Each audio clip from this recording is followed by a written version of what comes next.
We're shooting a commercial on the new LUMIX S5 Mark II. And we're shooting on Atlas Orion anamorphic lenses. We're using the S5 Mark II because it has so many incredible video features and anamorphic shooting modes that you're gonna learn about in this video. Here we are at Contrast City, and we are looking for some anamorphies. Oh, have I got the taste for you? Oh my gosh, right there, as if we staged it all along. I didn't do it. Nobody saw me do it. There's no way they can prove anything. Yeah, so these are the Atlas Orions. They're Super 35 coverage, 114 mil front diameter for your matte box. Yeah, 2X. These have blue flare. Blue flare. A little bit soft, wide open, but you stop down to about a T4 to kind of sharpen up across the frame. A little bit of vignetting on the wider ones. Do you think these will look good on the Panasonic S5 II? They're gonna look amazing. You do that 4K 60 with that crop mode. Yeah. Mint. Thank you, Contrast City. Whoa, that's a big boy. This is the 40 millimeter. That's the 100 millimeter.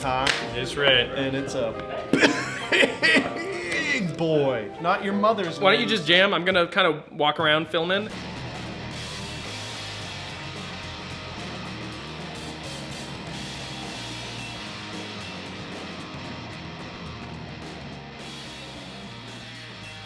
So one of the great things about YouTube is that when you upload the video, you actually can watch it. And now this is something that a lot of our audience doesn't realize. You can like and subscribe to the video after you upload it. Comment. That's right. That's right. So we're just moving on to our next location here in Nashville, Tennessee, which is inside of America, where freedom reigns, at least for now. And we're gonna shoot a whole new sequence with the S5 II. I'm excited. This one was quick. We only had 1 minute to shoot, and we got it done. Didn't we? Didn't we? Didn't we? Oh no, I gotta pull my own focus. Hang on, let's see. It's not like the cameras can autofocus these days or anything. For those of you watching, Chris and Dave actually like each other. So they are friends. And like you said, we're doing pretty good on time, right? Yeah. And you know, being prompt is something that you can do for free. It just requires a little bit of effort. But it doesn't cost anything to be prompt, and it means a lot to the corporate people in America. I'm the face of corporate America. So dead on again, like right here. So this is like the cheap college technique. So if you don't have a boom, you can do a C-stand boom where you go arm in arm like that. You get a ton of strength out of it, and you just have to sandbag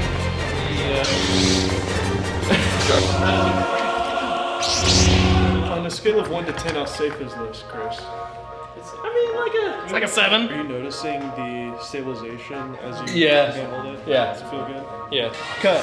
So, Chris, what did you think of the Panasonic and the Atlas setup today? It was great. I mean, it's so cool to throw a anamorphic lens on a small little mirrorless body and have D-squeeze within. No monitors or anything like that. Plus, of course, the stabilization, which we talked about as well. Which was great. Want to take a look at the footage? Yeah, let's go. Let's go. I can't wait for you to see what Chris and I discovered after looking at the footage that we shot. But before we do, let me tell you about Soundstripe. Whether you're a freelance filmmaker, editor, YouTuber, or content creator, you need high quality music. That is where Soundstripe comes in. What makes Soundstripe different from any other music licensing service? Well, Soundstripe is based here in Nashville, Tennessee, founded by actual musicians. And we employ musicians to make songs for our library. To date, we've employed over 150 musicians to help them make a living doing what they love. Because our philosophy is when artists thrive, we all thrive. If you're watching this video about anamorphic lenses, probably an artist. One of my personal favorite things about Soundstripe is actually the UI and the whole interface of the website. I've used a lot of these services in the past, and it can be really confusing and time-consuming trying to find the right song. Not only that, but often I'm looking for a certain beat or a certain moment in the song based off of the waveform of the song. I don't necessarily want to hear the intro or the verse. I kind of want to just hear how the chorus comes in, hear what the melody is. Clicking around the waveform is super responsive. It's the most responsive I've ever used on a website like this. And not only that, it translates over to the mobile app. So if you're on the go and you don't have time to sit at a computer, you can actually take your phone and find the perfect song for your video. So learn more about Soundstripe today using the link in the description to sign up for your free account. All right, so let's take a look at this footage. So due to movie magic, it's actually the next day, and Chris Haggerty, our DP, built different LUTs and different color profiles for each sequence. So we're gonna look at this anamorphic footage that was shot on the S5 II. With the Panasonic S5 II, Panasonic tells us to actually overexpose a bit, about 2 stops without clipping, of course, to give us the cleanest results. This is our one that was shot kind of at proper exposure, and this is our one that was shot with about 2 stops over. So if we actually jump in here, hopefully you guys can kind of see some of the noise going on in the shadows. So that is our overexposed, but when you drop it down to balance with the other one, a lot of that noise disappears. And this is the shot at exposure, which you can see a lot of chromatic noise actually is what's really standing out. Even the noise that is there at proper exposure, it doesn't seem too distracting. Now, I'm really curious to see what the IBIS for anamorphic looks like on this image. So the very first clip, you handheld it. You did have an easy rig, so that helped stabilize a bit. But I wonder if we can see any warping or wobbling from that IBIS. Does it feel cinematic to you? I'm certainly not seeing anything hyper distracting like you can get sometimes on some cameras with IBIS. What I'm noticing is that if I stop, it'll really lock on and the image looks hyper stable. Yeah. And then when I pick up and move again, there's a bit of that jar, which is great if you're just kind of hand holding a shot, not moving around. But in this instance, it's a high energy scene. So you can notice it a little bit in this. It may have actually benefited from maybe turning off in this scenario, but it was a great test, I think. It's certainly not warpy and weird. There's nothing visual really going on with it. And it's funny, you know, we were using an anamorphic lens, but not necessarily getting any traditional anamorphic shots with a ton of flares and crazy bokeh. But we are seeing a little bit of bokeh here, which is nice. And by the way, if you want to learn more about the differences between spherical lenses and anamorphic lenses in the cinema realm of things, we have a video all about that coming soon, so make sure to subscribe for that content. So for this next sequence, we have Joel, who is a good friend of ours, an artist, a real artist. Check him out. And we actually exposed this a little over, again, per Lumix's white paper. You want to expose to the right as much as possible without clipping. This was shot at, I believe, 4000 ISO, which is the second highest dual native ISO. Very clean image though for a 4000. Yeah, this was definitely the moodier scene that we shot. That we you know, we're in kind of a pretty dark environment. So this is, you know, shot 2 stops over. This is the log image, by the way. Yeah, this is log. After I kind of balanced everything, did like a little bit of color, and we brought that all back down. I mean, all the noise is gone.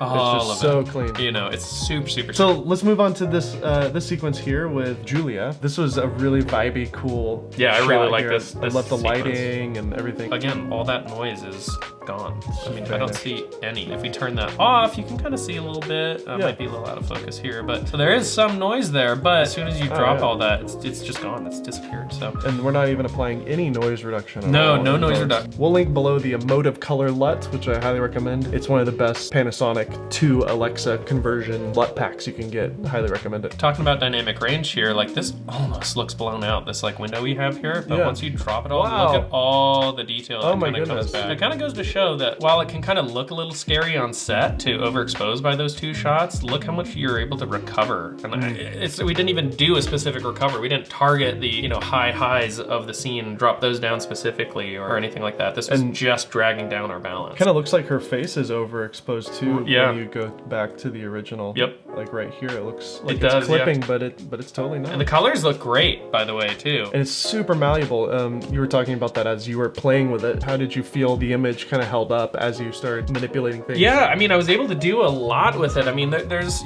some cool like balance tricks you can do. I usually do is actually just bring up my shadows and then drop the midtones, and that gets kind of that moody feel to things. It sure does. And then, you know, you can do some coloring like that. But you can't do that on every camera. A lot of cameras, you start to like, you know, manipulate the image like that, and you get pixelation and all kinds of like weird aberrations that kind of pop up. I'd love to see the moving shot on this, because again, this is a good example of the IBIS for video with anamorphic lenses. Yeah, there's definitely some warp. I mean, some of that might be user error.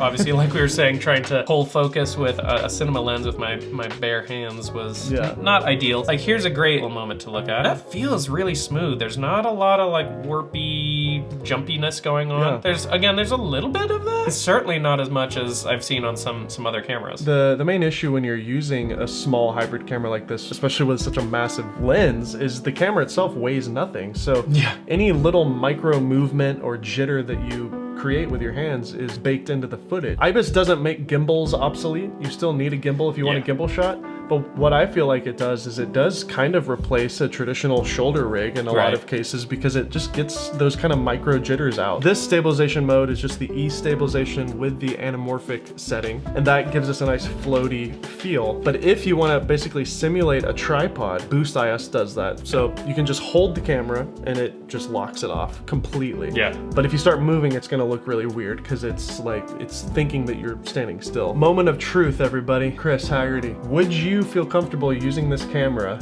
in a professional shooting environment? Strictly talking about image quality, yes. I think that you can get total commercial quality imagery out of this camera. I would be totally happy with this image, the way that this looks. It has the internal anamorphic D-squeeze. It's got internal LUTs. It does have hotkeys. We created the 2 custom keys where you can flip back and forth. It's got a lot of great capabilities. I'll still probably end up shooting on my cinema cameras that I love to work with, but if you're strictly talking about image quality, this camera is fantastic. What are some of the things that you would want to see in a cinema version of this, like a full cinema camera? I mean, I think an obvious one is internal NDs. I think that alone would be huge. I mean, we messed with that a couple times on set. I think the other thing would probably be the like ProRes internal recording. That would be amazing. Which the X is gonna get soon, Yeah, so. right, exactly. Do you care about IBIS as a cinematographer? No, it doesn't seem like you care at all. No, not really. It's nice. So you but would rather have internal NDs over IBIS? Yes, for sure, absolutely. I mean, with the gimbal technology you have today, I mean, you get like a nice little like Ronin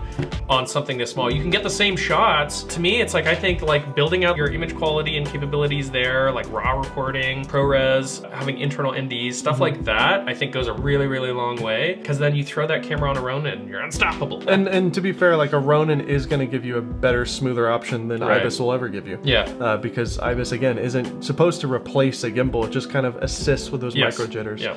Let us know your thoughts on our commercial shoot using the S5 Mark II. And if you want to see the difference between anamorphic, spherical, expensive, and cheap lenses, check out our next video where we compare and contrast those. Make sure you subscribe to the Soundstripe YouTube channel.